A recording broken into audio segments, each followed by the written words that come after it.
Hello दोस्तों। तो कल हमने चर्चा की थी एलसीएम और एचसीएफ के बारे में। तो हमने कुछ उदाहरण देके भी समझा था कि एलसीएम एचसीएफ कैसे निकाला जाता है, उनका गुणनखंड कैसे किया जाता है, भाग विधि से एचसीएफ कैसे निकाला जाता है। हम आगे और एग्जाम्पल देख के हम एलसीएम एचसीएफ को सीखने का प्रयास करेंगे।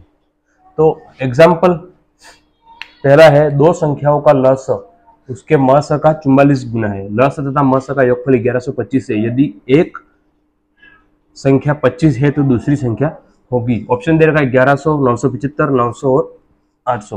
तो दो संख्याओं का लस उनके मस का 44 गुना है, यानी कि माना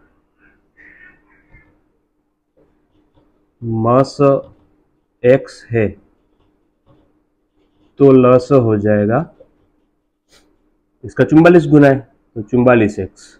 अब दोनों का योगफल 1125 है, यानी कि लस 44x प्लस x बराबर 1125। 44x प्लस x बराबर 1125, तो ये हो जाएंगे 45x बराबर 1125। अब x बराबर हो जाए 1125 बटे 45। तो 45 का भाग जैसे हम 1125 में लगाएंगे तो उत्तर आएगा 25। तो हमारा म स बराबर कितना आया? म स बराबर आ गया 25 आ गया। तो ल स निकाल लेंगे। अब हम ल स बराबर 44 इंटू 25, तो ल स आ जाएगा हमारे 25 100 और ये 1100। अब हमें ज्ञात करनी है दूसरी संख्या। तो हमारे पास फॉर्मूला है, पहली संख्या इंटू दूसरी संख्या बराबर ल स इंटू म स। तो पहली संख्या क्या है? 25 इंटू दूसरी ज्ञात करनी है बराबर 1100 इंटू 25। तो सेकंड संख्या बराबर हो जाएगा 1100 इंटू 25 बटे 25। तो 25 से 25 कट गया, तो दूसरी संख्या हमारे आ गई 1100। तो ये उत्तर है इसका। अब दूसरा सवाल देखते हैं। दो संख्या 5:6 के अनुपात में, यदि इनका म स 4 है तो ल स होगा। देखिए, अगर म स दे रखी है और संख्या अनुपात में दे रखी है तो सीधा म स का गुणा जो अनुपात में संख्या दे रखी है उनसे कर दीजिए। यानी कि पहली संख्या हो जाएगी आपके 5 इंटू 4 तो 20। दूसरी संख्या आपके हो जाएगी 6 इंटू 4 बराबर 24। अब 20 और 24 के गुणनखंड करेंगे हम ल स निकालने के लिए। तो हमें ल स मिलेगा 10 और 12, 5 और 6, 2, 5 और 3, 3, 5 और 1, 5, तो 1 और 1। अब गुणनखंड आ गए हमारे 2 इंटू 2 इंटू 2 इंटू 3 इंटू 5। तो 2 का पड़ा 2 में 4, 4 का पड़ा 2 में 8, 8 का पड़ा 3 में तो 24 और 24 का पड़ा 24 का गुणा 5 में, तो 120 हमारा आंसर होगा।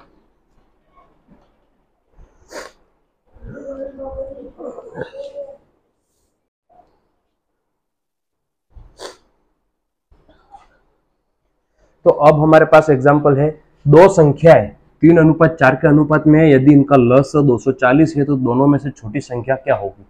तो मान लीजिए कि दोनों संख्याएं हो गई 3x व 4x। अब 3x और 4x का लघुत्तम कितना दे रखा है हमको? 240। मतलब दोनों संख्याओं का लघुत्तम दे रखा है 240, और 3x और 4x का लघुत्तम क्या होगा? 12x। तो 12x बराबर 240। तो x बराबर अपने उत्तर आ गया 12 के बराबर 240, 20 बार, तो x बराबर 20। अब दोनों में से छोटी संख्या पूछिए, तो छोटी संख्या कौन सी होगी? 3x वाली। 3x बराबर 3 इंटू 20 बराबर 60। अगर बड़ी संख्या पूछते तो 4x, 4 इंटू 20 यानी कि 80। तो सबसे छोटी संख्या तो हो गई 80। 60 और सबसे बड़ी संख्या हो गई 80। अब दे रखा है कि दो संख्याओं का योग 36 है तथा उनके मस व लस क्रमशः 3 व 105 है। उनके व्युत क्रमों का योग, मतलब दोनों संख्याएं जो हमें निकलेगी हमारे, उनके व्युत क्रमों का योग हमको ज्ञात करना है। तो देखेंगे दो संख्याओं का योग 36 है, दोनों संख्याएं मान लो मस कितना है 3, तो दोनों संख्याएं क्या हो गई 3x व 3y। माना संख्याएं क्या हो गई, माना संख्याएं दोनों 3x व 3y। अब कह रहा है कि इन दोनों संख्याओं का योग कितना है 36, तो 3x प्लस 3y बराबर 36। तो x प्लस y बराबर कितना हो गया 12, 3 कॉमन लिया और 3 के पहाड़े से 36 कटेंगे 12 बार। अब x प्लस y मतलब दोनों का योग हो गया 36, x प्लस वाई बराबर 12 आ गया। अब कह रहा है कि उनका लस कितना है 105, तो 3x y दोनों संख्या है उनका लस क्या हो जाएगा 3x और 3y का लस क्या हो जाएगा 3 कॉमन निकलते 3x y बराबर लस कितना दे रखा है 105।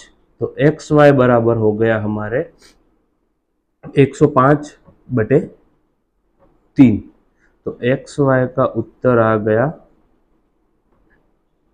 35। तो अब ऐसी संख्याएं ढूंढने हैं x प्लस वाई का जोड़ करने पर तो 12 आ जाए और x plus y x into y मतलब गुणा करने पर 35 हो जाए। तो देखिए x प्लस वाई बराबर 12, x इंटू वाई बराबर 35। ऐसी दो संख्या ढूंढी है जिसका योग करने पर 12 और गुणा करने पर 35। तो ऐसी संख्या है हमारे पास 5 व 7। 5 व 7 देखिए गुणा करने पर 35 हो जाती है और जोड़ करने पर 12 हो जाती है। तो अब हमें इनके व्युत्क्रमों का योग ज्ञात करना है। तो 1/5 प्लस 1/7, 35 5 का भाग लगाया 35 में 7 बार और 7 का गुणा 1 से तो 7 प्लस 7 का भाग लगाया 35 में 5, 5 का गुणा 1 से तो उत्तर आ गया हमारे पास 12/35। तो देखिए एक और एग्जांपल है हमारे पास कि 60, 105 और 135 छात्रों वाले 3 विषयों क्रमशः विज्ञान, अंग्रेजी और गणित की एक परीक्षा का आयोजन किया जा रहा है। प्रत्येक कमरे में बैठने की क्षमता समान है, मतलब प्रत्येक कमरे में समान स्टूडेंट बैठेंगे। प्रत्येक कमरे में केवल एक ही विषय के छात्र है, तो आवश्यक कमरों की न्यूनतम संख्या ज्ञात करनी है। मतलब कि ये 60, 105 और 135 छात्र है वो कितने कमरों में बैठेंगे, एक कमरे में एक ही विषय के छात्र बैठेंगे। तो हम ज्ञात करते हैं पहले मस भाग विधि से हम निकालेंगे। इसमें 60, 105 और 135 का हम निकाल देंगे। तो 60 का भाग जब से ठीक उससे बड़ी संख्या में, 60 का भाग ठीक उससे बड़ी संख्या में, फिर इससे जो आएगा उसका भाग 135 में। तो 60 का भाग 150 105 में लगाया गया एक बार, शेष बचा हमारे 5 और 10 में से 4। अब 45 शेषफल बचे उसका भाग 60 में लगाएंगे हम, तो एक बार ही जाएगा, शेषफल बचेगा 15। अब 15 का भाग वापिस 45 में लगाएंगे हम, तो 15 और 15 15 30 15 क्या 45, 3 बार गया। अब शेषफल क्या बचा 0 और उस किसके भाग से बचा 15 के भाग से। अब इस 15 का वापिस भाग लगाएंगे हम 135 में, तो 15 का भाग हम वापिस 135 में लगाएंगे, कितनी बार जाएगा 9 बार 135, शेषफल 0। तो इसका मतलब है कि कुल न्यूनतम कमरे कितने चाहिए हमें 15 कमरों की आवश्यकता होगी। 15 कमरों की आवश्यकता होगी। ये रहा हमारा उत्तर। लेकिन अगर इसमें ऐसा ना पूछ के और पूछ लिया था कि प्रत्येक कक्षा में कितने छात्र बैठेंगे, क्या ऐसा सवाल पूछ लिया था कि प्रत्येक कक्षा में कितने छात्र बैठेंगे, तो हम क्या करेंगे 60, 105 और 135 को जोड़ देंगे। 60 प्लस 105 प्लस 135, 60 240 300 हुए। अब 300 में हम किसका भाग लगा देंगे 15 का, कितनी बार जाएगा 20 बार। तो अगर प्रत्येक कमरे में विद्यार्थी की बात करता तो कितने बैठते, प्रत्येक कमरे में विद्यार्थी कितने बैठेंगे 20।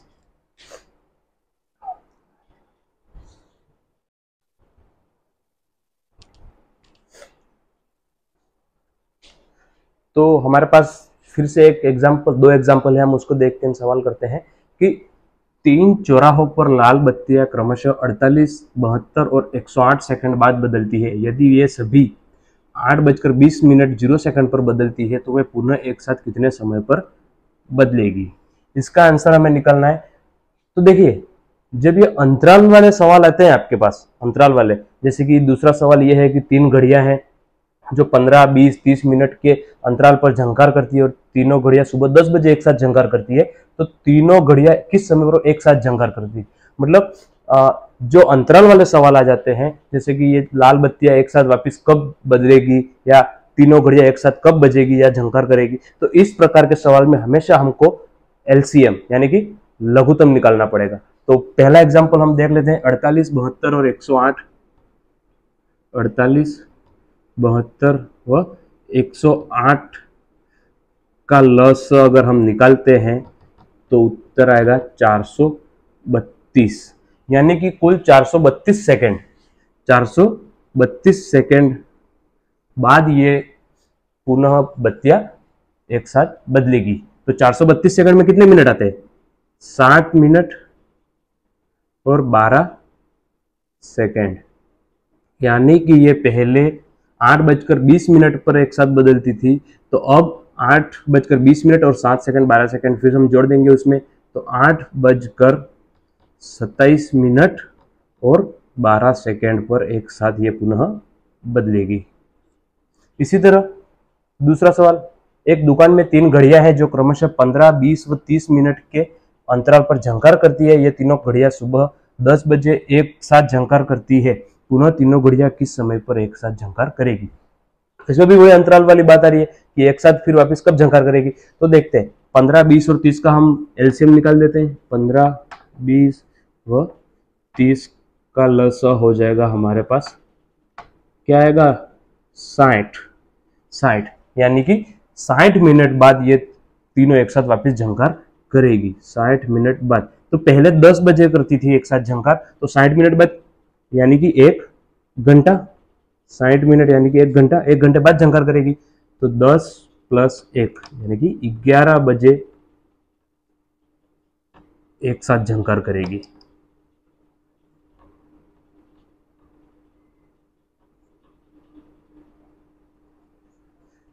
ठीक है, तो हमें ध्यान रखना है जब भी अंतराल वाला सवाल आ जाए तो हमेशा लघुत्तम ही लेना है हमें।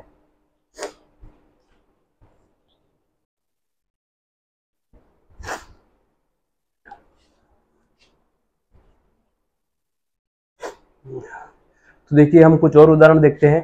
पहला उदाहरण है, वह सबसे छोटी संख्या ज्ञात कीजिए जिसे 15, 20 और 36 और 48 से भाग देने पर हर बार 8 शेष रहता है।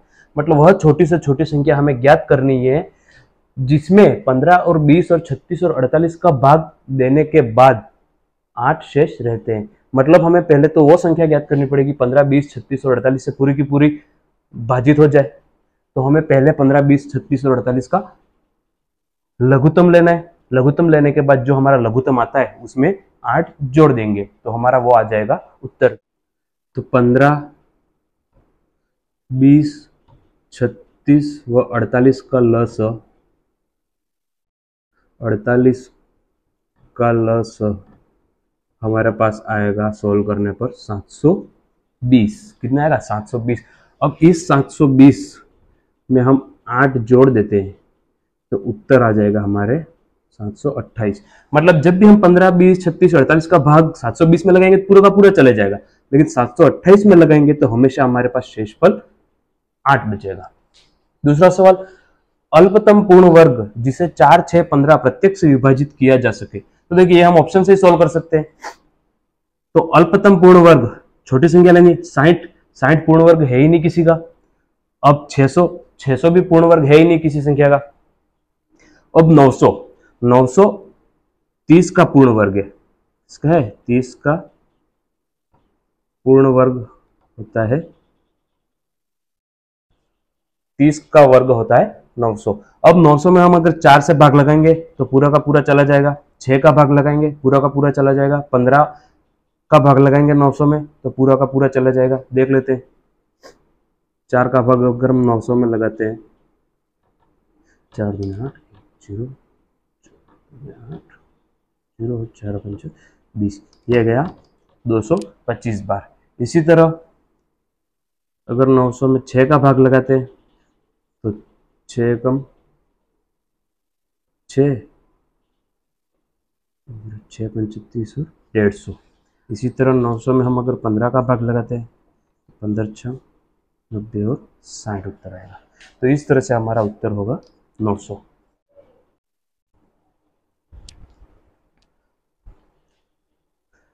अब हमारे पास एग्जाम्पल है, हम नेक्स्ट एग्जाम्पल में देखेंगे। वह छोटी से छोटी संख्या जिसमें यदि एक जोड़ दिया जाता है तो वह 12, 18, 24, 32 व 40 से ठीक ठीक विभाजित हो जाती है। मतलब सबसे पहले क्या करना है, इनका लसा निकालना है। इनका लसा निकालने के बाद एक घटा देना है ताकि हमारे पास वो संख्या प्राप्त हो जाए। यानी कि जो इनका लस आएगा उसमें तो इनका भाग पूरा ही चला जाएगा, है ना। तो एक घटाने पर क्या प्राप्त हो जाएगी, जिसमें हमें एक जोड़ना है। तो 12, 18, 24, 32 व 40 का एलसीएम आएगा आपके 1440। मतलब कि इन संख्याओं का पूरा पूरा भाग 1440 में चला जाएगा। अब क्या करेगा, वह छोटी से छोटी संख्या जिसमें यदि एक जोड़ दिया जाता है, मतलब कि 1440 प्राप्त होते हैं एक जोड़ देने पर। 1440 हमें प्राप्त होंगे एक जोड़ देने पर और इनका पूरा का पूरा भाग चला जाएगा। तो अब हमें क्या करना है, 1440 में से एक घटा देना है, 1440 माइनस 1। तो 1439 वह संख्या है जिसमें अगर मैं वापस एक जोड़ देता हूं तो 1440 होगा और 1440 में इन सब का भाग चला जाएगा। इसी तरह वह छोटी से छोटी संख्या बताए जिसमें 5 जोड़ देने पर योगफल क्रमशः 24, 32, 36 व 54 से विभाज्य हो।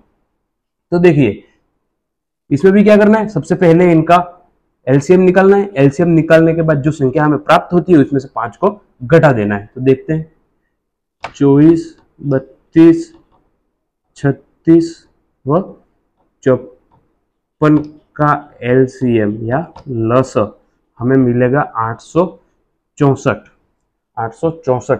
तो अब क्या करना है, 864 में से अगर हम 5 घटा देते हैं तो हमें कितने मिलेंगे, 859। तो ये वो संख्या है, वह छोटी से छोटी संख्या जिसमें 5 जोड़ देने पर, अगर इसमें वापस 5 में जोड़ता हूं तो 864 प्राप्त होंगे, जो कि 24, 32, 36 व 54 से पूर्णतः विभाजित है।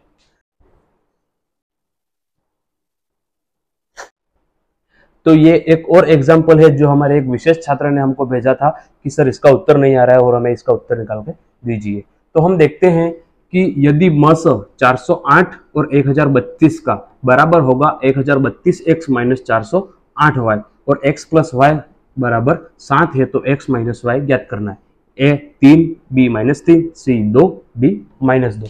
तो हम इसका उत्तर निकालेंगे। सबसे पहले हम देखेंगे 408 और 1032 का भाग विधि से अगर हम मस निकालते हैं तो इसका मस आएगा 24, यानी कि 1032x माइनस 408y बराबर हो जाएगा 24।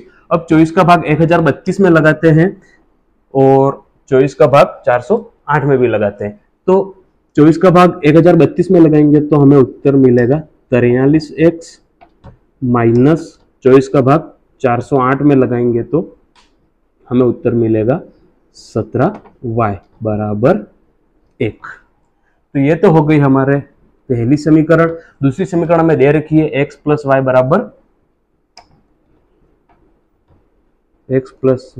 बराबर 7। यह दूसरी समीकरण होगी। तो अब हम इस समीकरण के हिसाब से दूसरी समीकरण को बैलेंस करेंगे तो इसमें हम 43 का गुणा कर देंगे। क्यों करेंगे, क्योंकि यहाँ पे x के साथ 43 है और यहाँ पे x के साथ कुछ नहीं है, तो 43 का गुणा x से करेंगे तो ये सीधे कट जाएंगे। तो अब समीकरण 2 में 43 से गुणा करने पर क्या उत्तर आएगा, 43x प्लस 43y बराबर, अब गुणा करेंगे हम तो आएगा हमारे पास उत्तर 301। ये हमारे पास दूसरी समीकरण आ गई। अब हम क्या करेंगे, समीकरण 2 में से समीकरण 1 को घटाने पर घटा देंगे हम। 43x प्लस 43y बराबर 301। ये हमारे पहली समीकरण आ गई। और दूसरी समीकरण है ये, समीकरण 2 में से समीकरण 1 घटाने पर। समीकरण 1 क्या है हमारे पास, 43x माइनस 17y और बराबर 1। ये प्लस है तो ये माइनस हो जाएगा, ये माइनस है तो ये नहीं, ये माइनस और ये माइनस। तो समीकरण 2 और समीकरण 1। अब 43x से 43x कट गया, अब माइनस माइनस प्लस हो गए और 43y प्लस 17y, ये हमारा उत्तर आ जाएगा 60y बराबर 301 में से -1 तो 300, तो y बराबर आ गया 300/60, 0 से 0, 6 के पड़े से 5, तो y का मान आ गया हमारे 5। अब हम क्या करेंगे, y का जो मान है y बराबर 5 का मान समीकरण 1 में रखने पर x प्लस वाई बराबर 7 है, तो y का मान रखते हैं x प्लस 5 बराबर 7, तो x बराबर आएगा हमारे पास 2। 7 माइनस 5 बराबर 2। इसी तरह से x का मान, अब x बराबर 2 समीकरण 1 में रखेंगे, समीकरण 1 में रखने पर 2 प्लस वाई बराबर 7, तो y बराबर आएगा 5। तो अब क्या हो गया, x माइनस वाई बराबर हमें ज्ञात करना था, तो x का मान तो है 2 और y का मान है 5, तो उत्तर आएगा हमारे -3। तो हमारे बी ऑप्शन राइट होगा। तो साथियों आज की क्लास में हमारा इतना ही था। अब आगे की क्लास में हम और एलसीएम और एचसीएफ के उदाहरण देखेंगे और इस क्लास में हम यहीं तक करेंगे।